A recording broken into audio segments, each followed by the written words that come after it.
So, ngayon, kakaligo ko lang. Nagpunta din kasi kami ng dagat, kaya naligo ako. So, time for skincare. So, may nakaset up din dito sa lamig. Tsaka, ito. Kahit malamig. Wait tayo sa kurang. So, first is mag-skincare tayo. Skincare.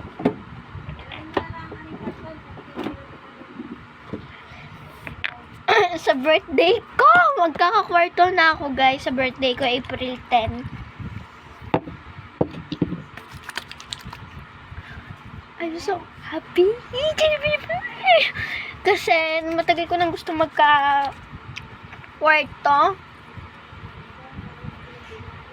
Pero, hindi natutupad kasi nga wala kaming pera. Kaya, dati pinapapili ako party or kwarto. Sabi ko, party na lang para masaya.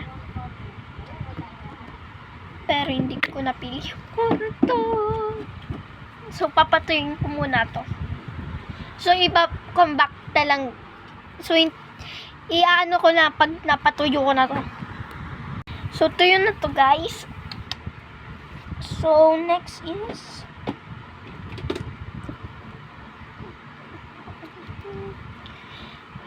ano ng gatas? Kunti lang. Tara, kumain. Pagkakasya na natin yung kunti.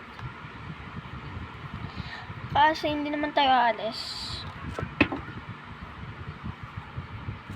Tsaka pigmented din to. Baka nga may matitira pa dito.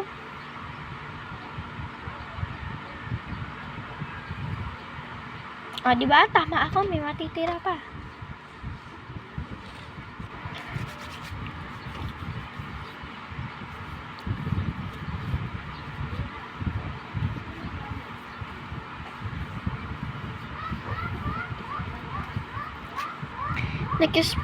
Next is powder. Caroline. Ito yung favorite kong powder sa buong mundo. Ay, yung sa collection ko ng mga makeup. Walang tatalo kay Caroline. So, nagmamadali na nga ako, guys, kasi baka maubos yung oras. Tinatamad ako gumawa ng part 2. So, next is dadalhin ko na itong dalawa. So, ito muna. Ay! Pero pag di naka-shade, no choice. Come back for part 2, ganun. So, come back for part 2. Bye!